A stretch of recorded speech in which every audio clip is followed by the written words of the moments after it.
Compatriota,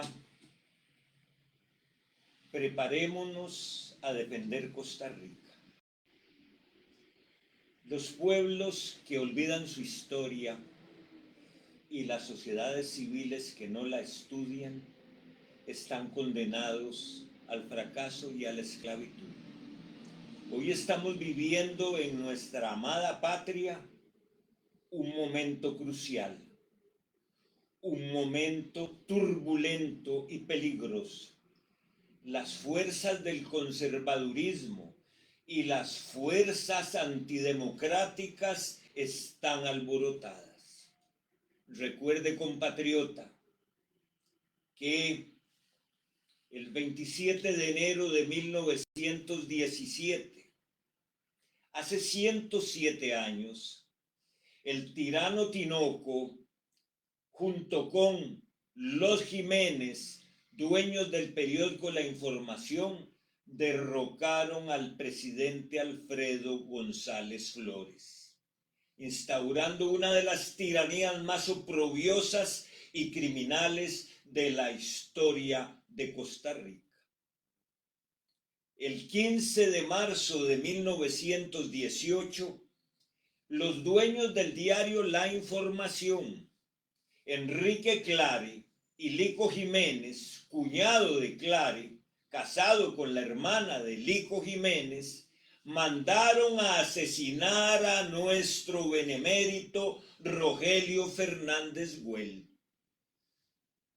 diputado y director del diario El Imparcial. El asesino, el sicario enviado por los tiranos Tinoco, le envió una carta al general Joaquín Tinoco diciendo: general, ya he acabado con la vida de Rogelio.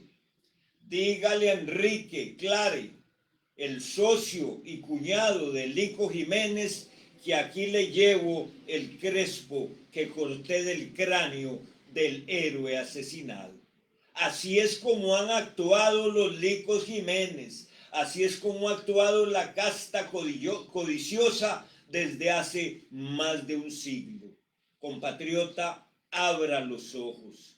Compatriota, refrésquese en sus conocimientos históricos. No permitamos que una novela de terror como las vividas por nuestros antepasados de 1917 a 1919 la tengamos que repetir otra vez en los próximos meses.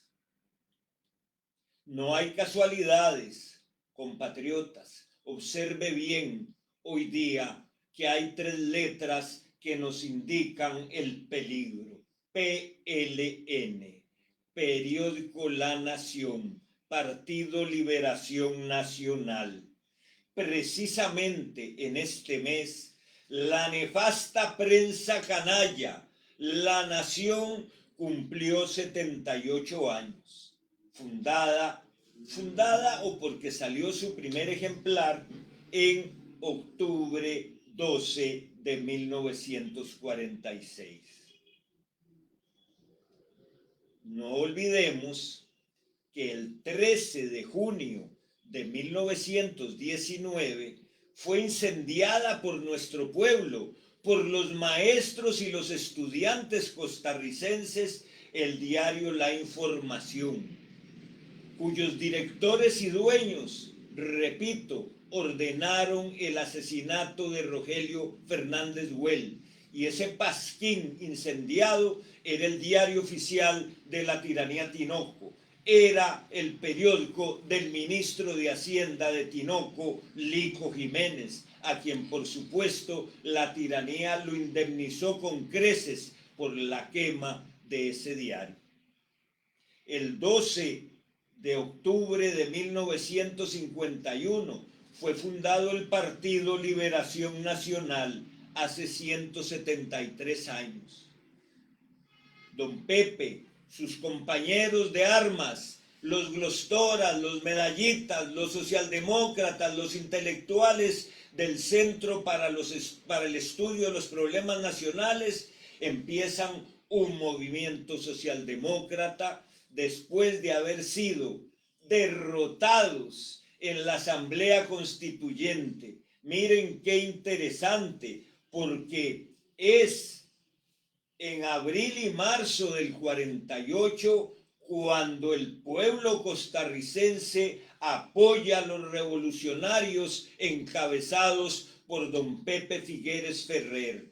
Es ese 14 de marzo del 48 cuando se firma el pacto de la Embajada de México y sacamos a los que habían desconocido las urnas electorales, quitándole el triunfo al presidente Ulate.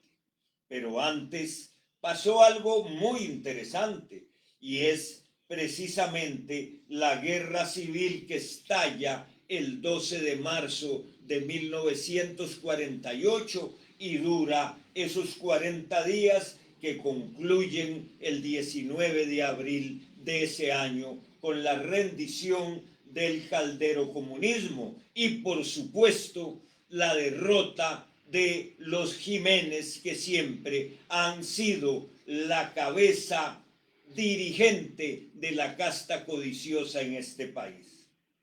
Pero ahí no terminó el poder de los Jiménez. Vuelven otra vez a fortalecerse y en la constituyente, con el Partido Constitucional, Lico Jiménez logra darle otro golpe a el desarrollo democrático de Costa Rica. Impiden que el proyecto de Constitución Socialdemócrata logre cristalizar y solo obtienen los socialdemócratas unas pequeñas reformas a la Constitución de 1871. Curiosamente, dentro de muy pocos días, ahora en noviembre, celebraremos el día 7, el 75º aniversario de nuestra Carta Magna. Y muy interesante también, 76 años de la abolición del ejército. Miren cómo el mundo de los políticos y de sus amos, la casta codiciosa, es el mismo.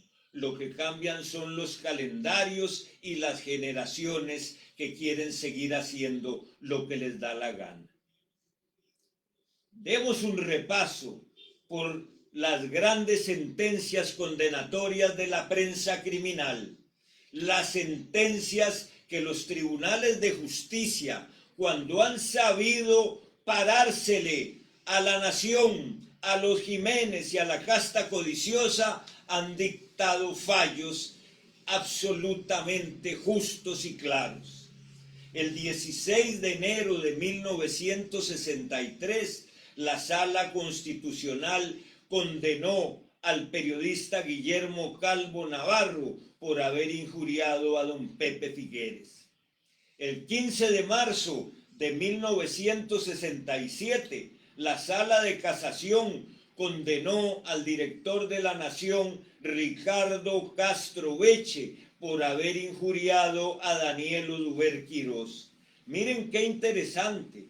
Recién estaban por ingresar a San José los revolucionarios en 1948, en el cuartel que había instalado don Pepe y sus muchachos en el Colegio San Luis Gonzaga, fue visitado por los dueños de la nación. Leo una cita de mi libro Los embusteros de la mala fe, que está en la página 21. Comillas: aún con el eco de los últimos disparos flotando en el aire, llegaron a visitarme a Cartago representantes del periódico La Nación, es decir, de los intereses conservadores y reaccionarios del país. Hace 76 años, agrego. Don Ricardo Castro Veche, el licenciado Manuel Francisco Jiménez, Lico, y don Fernando Lara Bustamante y Sergio Carballo, que ya partieron de este mundo, llegaban a saludar al soldado victorioso y a proponerle a Pepe Figueres que lo apoyarían si quitaba las garantías sociales y se hincaba ante el poder perverso de los dueños de la nación. Por supuesto que don Pepe lo mandó al carajo, pero vean qué curioso. Es el 15 de marzo de 1967 que Ricardo Castro Beche, uno de los que fue a seducir a don Pepe, resultó condenado por injuriar a Daniel Oduber. En esa campaña asquerosa dirigida por los Jiménez se puede resumir en aquel anuncio que sacaban estos sujetos antipatriotas y manipuladores: votar por Daniel es votar por Fidel. El odio de los Jiménez y la nación y de sus pioncillos, acostumbrados como en aquellas épocas batistianas al ablandamiento de campesinos y al ablandamiento de políticos. No se extrañen del estilo que impera en Canal 7 y La Nación desde hace años por parte de esos ablandadores, desinformadores. En 1986, La Nación vuelve a ser condenada por la Sala Tercera en el fallo 290-S86, y el condenado como injuriador criminal fue Eduardo René Ulibarri Bilbao Alcatel, director de Cepasquín, por haber injuriado a Daniel Oduber Quirós. Es el 8 de marzo de 1998 en que el Tribunal Penal del Segundo Circuito Judicial vuelve a condenar al delincuente injuriador Eduardo René Ulibarri Bilbao Alcatel por haber injuriado a quien les habla. Existen otras condenas y conciliaciones de la nación en dos casos de fraude fiscal, en donde tuvieron que pagar cientos de millones de colones para que otro Jiménez, Lico Jiménez III, no fuera a prisión. El sábado vimos, como si fuera el Chinamo, como si fuera una corridilla de toros mala, como si fuera un carnavalillo desabrido, la pifiada asamblea del Partido Liberación Nacional en su 73º aniversario. Patética, bochornosa, ridícula.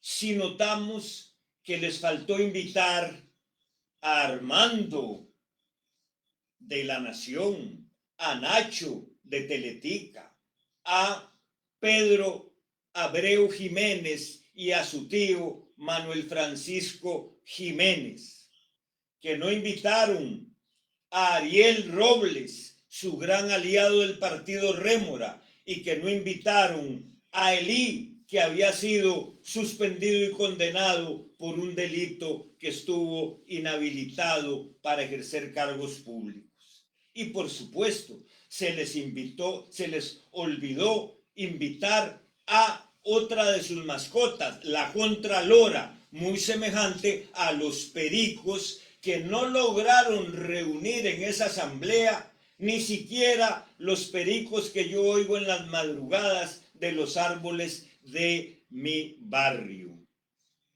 Ahí vimos a los tres mosqueados, entiéndame, lo estoy diciendo bien, no los tres mosqueteros, los tres mosqueados: Toñoño, Chico Chucheca, Nata, el tremendo Nata, a quien me volé como oficial mayor del Ministerio de Seguridad por las tortas que se jaló en 3 meses, aunque lo defendiera Rolando González. ¿Y qué decir de estos 4 sujetos que salieron exactamente en el ringside del tinglado que patrocinaron un gordito Rogelio y el famosísimo Chico Chucheca? ¡Qué vergüenza! ¡Qué patéticos! El mismo presidente de la asamblea les tenía que decir: querido Francisco, recuerde que no está en el Parlamento. Mire qué interesante cómo ellos se ven matones, perturbados y absolutamente asustados. No superan los 4 pericos que habían allí, no superan ni siquiera los traumas de las 3 elecciones que perdieron. No se dan cuenta por qué es que el pueblo no les cree, porque es que el pueblo está hartos de las pericadas, de las toñoñadas, de las mamadas. La sociedad civil observó muy bien la mala crianza y el desastre que tiene hecho un puño a eso que queda del liberacionismo. ¿Qué pasó? ¿Por qué están amnésicos con los gobiernos Arias 2006, 2010 y Chinchilla 2010, 2014? ¿Por qué? Porque fueron un relajo de gobiernos y ahora vamos a ver toda la trama que montó la dinastía Arias La Nación para despedazar a los opositores, encarcelarlos y destruir cualquier vestigio que existiera en contra de ellos. Los costarricenses tenemos muy claro que Liberación Nacional sigue pegado en el barrial de la trocha corrupta del 2010 al 2014. Ni con cadenas, ni con chancha salen de ese pegadero que dejaron los chinchillas, los que envenenaron al PLN junto con los Arias. No olvidemos lo que pasó la noche del 7 de mayo del 2010, cuando en el Teatro Nacional Laura Chinchilla y sus hermanos, que hicieron muchos negocios, mandaron pa'l carajo a Oscar Arias antes de que le traspasara la banda presidencial a la peor presidenta que ha tenido Costa Rica. Pero qué curioso, ¿cuáles son los antecedentes de la señora Chinchilla? Laura ingresó al gobierno de José María Figueres en el 94-98, merced a que su papá y Sandra Pisk la propusieron para presentar el plan de gobierno de José María en el Hotel Herradura, porque ella era de las pocas que habían aprendido en la George Washington University a manejar el PowerPoint. Con esa presentación de PowerPoint, la Chinchilla se ganó el tiquete de ser viceministra recomendada por Sandra Pisk y fue viceministra de Seguridad Pública. Y ustedes no se imaginan las barbaridades que me hizo desde el día 1. Invitaba a Julio Rodríguez a almorzar todos los miércoles en su despacho en Seguridad Pública y le daba toda la información de los problemas que teníamos allá adentro para que este otro escribidor de La Nación hiciera fiesta. Por algo fue que después Laura y otros lograron que Julio se convirtiera en el ideólogo, en el sacristán, en el incensario del pacto Figueres-Calderón, negociado con el coronel Claudio Solano en la Escuela Social Juan 23. Todo tiene una explicación, todo es muy claro, todo es muy sencillo. Laura, la viceministra encargada de la escuela y policía, que iba un tercio o medio tiempo al ministerio y que hacía un trabajito muy sencillito, estaba conspirando violentamente. Y cuando el presidente Figueres reorganiza el gabinete a mitad del periodo, ella conspira contra Bernardo Arce, que lo habían pasado de transportes a seguridad, y por supuesto en contra mía con el tema de las armas de Israel, de manera vil y sucia, para ver si lograba meterme a la cárcel sabiéndome inocente. Fue usted, Chinchilla, la que le dio a Julio Rodríguez documentos incompletos para que La Nación me injuriara con los temas de las armas, donde yo logré condenar a Ulibarri y a sus periodistas, y usted salió en carrera a que le vieran el ojo en Bogotá para no declarar como testigo. Ahí están los documentos, Chinchilla. Su estilo no es desconocido para mí. Su maldad no tiene límites. Pero qué curioso, cuando Chinchilla logra sacar a Bernardo Arce del gobierno como ministro, Julio Rodríguez interviene ante Figueres Olsen y le dice que si la pone de ministra de Seguridad hay paz con Llorente. Y qué curioso, en 1 o 2 meses de ser ministra de Seguridad, la nación le pone la medalla que después le va a poner a un fiscal general y al director de financiamiento de partidos políticos del Tribunal Supremo de Elecciones. Personaje del año, la ministra del año. Es increíble cómo opera de manera reiterada y carebarro la prensa canalla. Pero ahí no termina la vida, ahí no termina el plan político de la Chinchilla. Logra que la pongan de diputada del 2002 al 2006 en el gobierno de don Abel Pacheco, donde van a pasar 2 hechos muy importantes. Aparte de que don Abel, a quien respeto y aprecio mucho, le dijo a Julio Rodríguez entonces: Chihuahua desdentado que me ladra desde Llorente. Pero ahí Laura dio otro gran golpe. Se voló al vicepresidente Casas. Montó con la nación un plan terrible, a pesar de que Kevin Casas era columnista de la página 15, era el bebé genio que pudo haber llegado a ser presidente, y entre él y un primo de los Arias, ahora devoto y ex embajador en el Vaticano, elaboran el memorándum del miedo para el referéndum único que se ha hecho del TLC, y a Kevin Casas se lo vuelan el 22 de septiembre del 2007, a 2 o 3 semanas de realizarse el referéndum que casi pierden los Arias. Mire qué interesante. Entonces Laura queda de única vicepresidenta, que se tiene que ir muy rápido porque ya va a aspirar a la presidencia y tiene que dejar ese cargo. Logrando, a pesar de todo, a pesar de sus crisis y a pesar de lo mala oradora que siempre ha sido, ni siquiera ha aprendido a decir medicina ni entonces, la pega con una gran campaña basada en una consigna que ni ellos ni ella han creído, firme y honesta. Ahí viene el segundo desastre de los gobiernos liberacionistas de este siglo.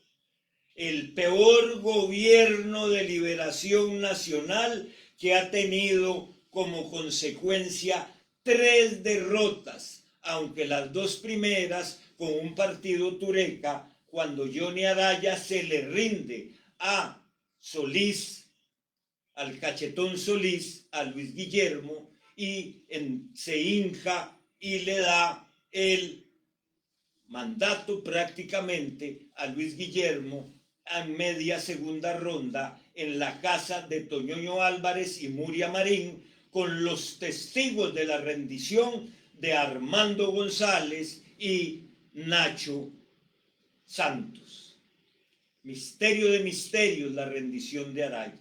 Después viene y se lanza por segunda vez Toñoño y es derrotado en el 2018 de manera estrepitosa. No le quedó más que reconocer que a pesar de la guerra sucia y de las barbaridades hechas por la prensa canalla, por Carlos Ricardo Benavides y por Laura Chinchilla y los pervertidos de JBQ, por supuesto que me borraron, pero yo borré a Toñoño, que nunca será presidente de este país.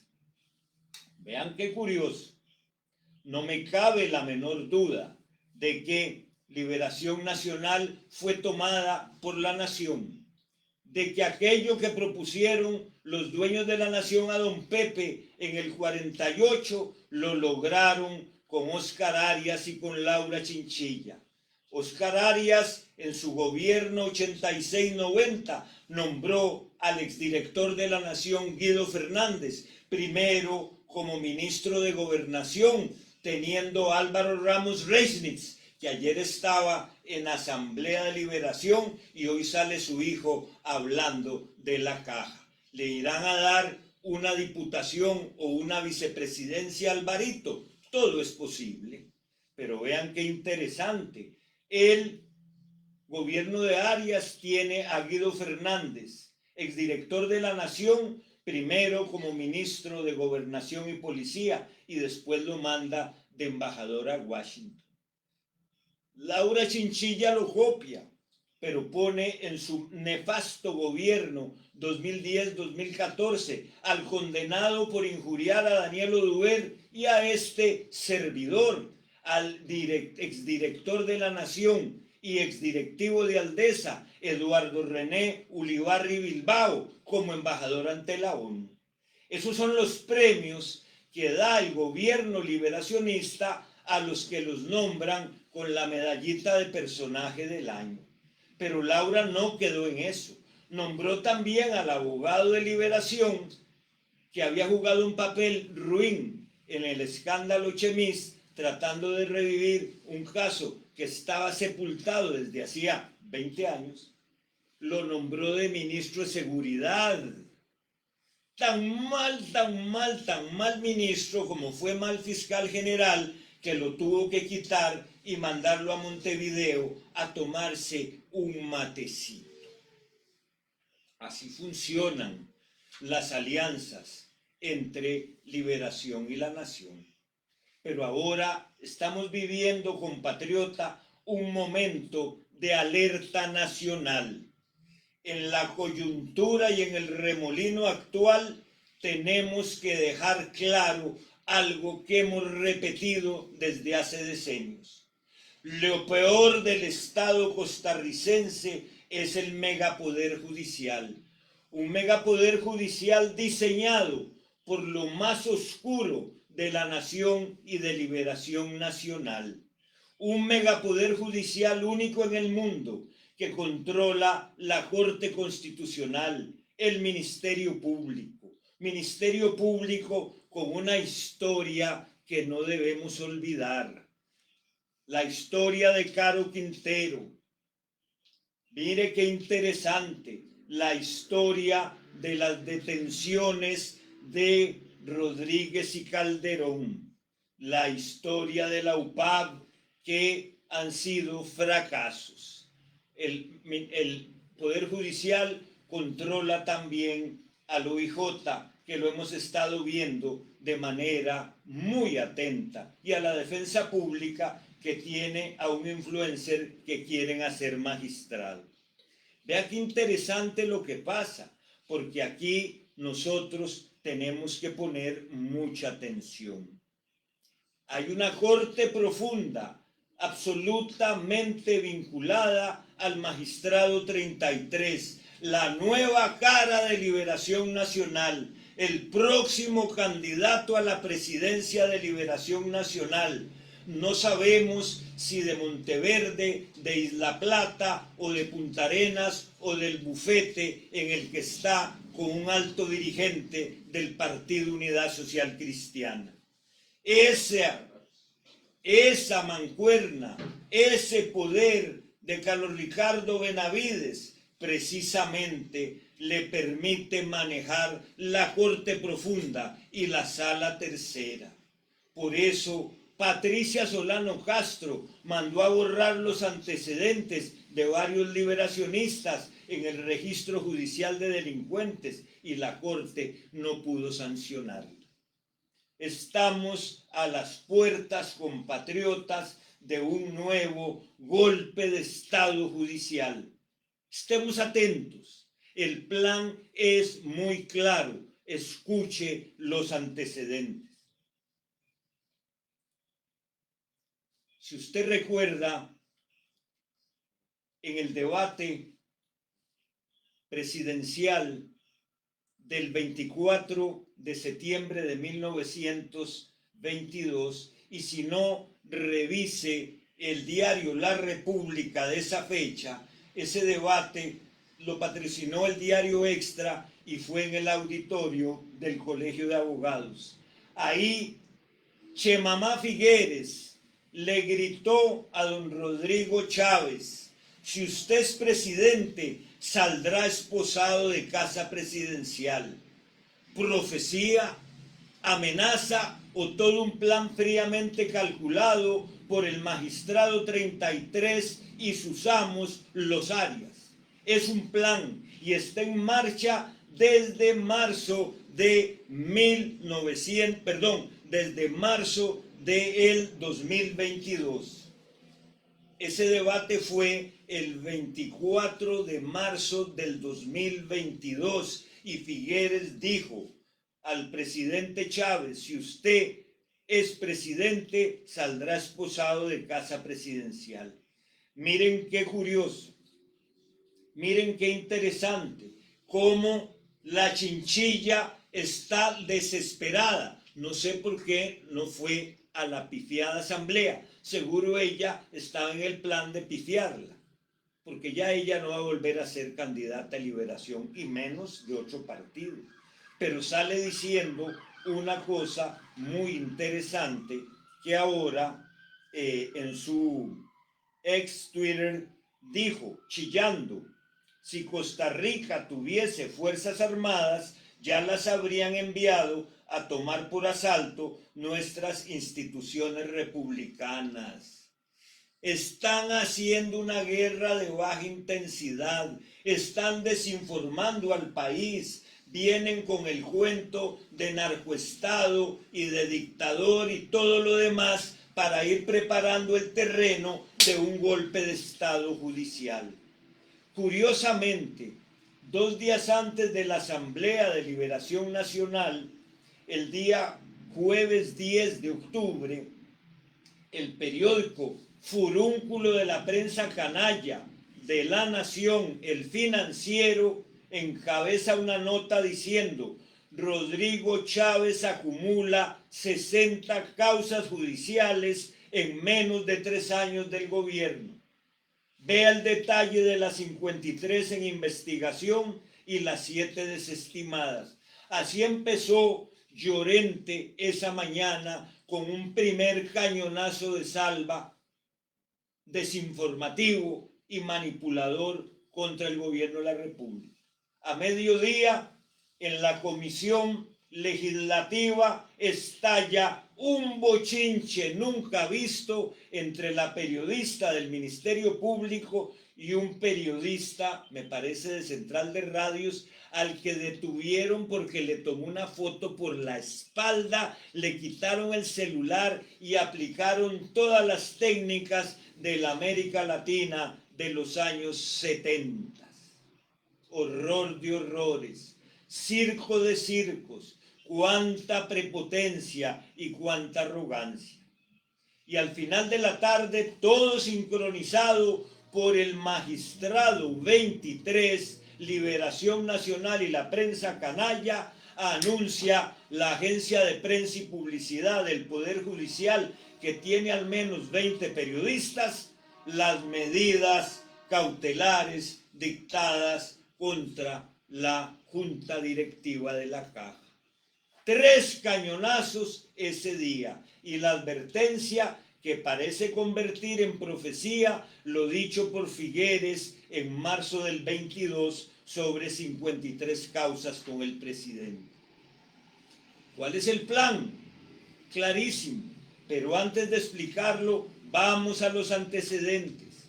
Los experimentos fiscales fallidos por aquel fiscal que parecía un general romano, claro, sin el esclavo que le dijera en los desfiles de Avenida Segunda, memento mori, porque nunca ha tenido los pies sobre la tierra. Ese fiscal hizo 2 grandes casos que lo convirtieron, imagínese, usted ya lo sabe, en el personaje del año de la nación en el 2004.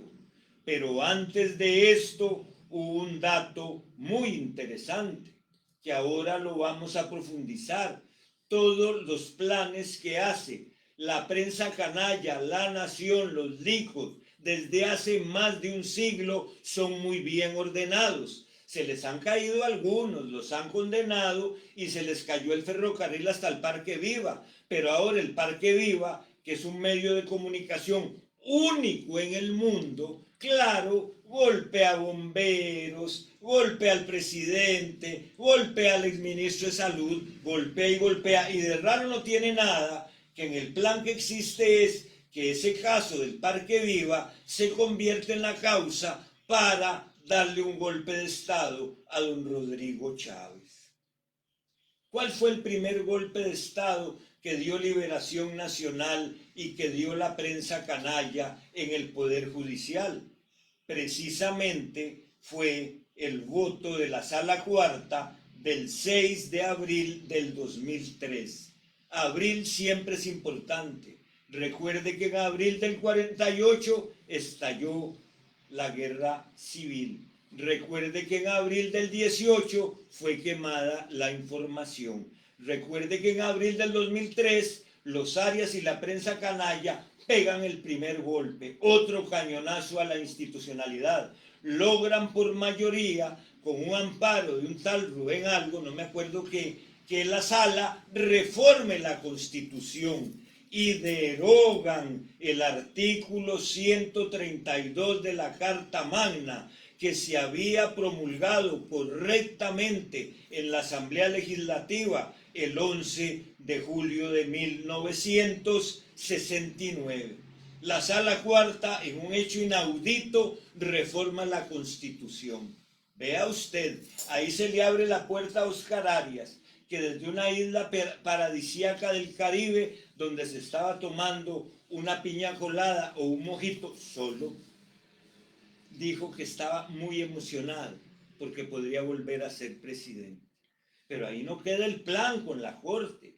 El plan ahora es desbaratar a los expresidentes de la Unidad, Miguel Ángel Rodríguez y Rafael Ángel Calderón, para que queden ruinas y aplicar el esquema de tierra arrasada. Los exhiben. Hoy, compatriota, hoy se cumplen 20 años en que el entonces secretario general de la OEA, Rodríguez Echeverría, vino a entregarse, y aquel fiscal general Romano y aquel ministro de Seguridad hacen un show y lo bajan esposado y lo exhiben, cuando ni siquiera exhiben a los cacos. Me recordó mucho ver las fotos de espaldas que tomó la policía judicial y divulgó de los presos de la junta directiva de la Caja, como no se la toman ni a los cacos ni a los narcos.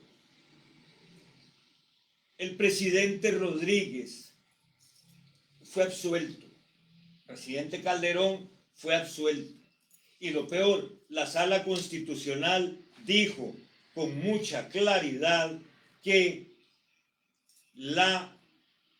en el voto que emitió la Sala Constitucional, que la atrocidad que cometieron las autoridades de exhibirlo fue absolutamente ilegal e inconstitucional.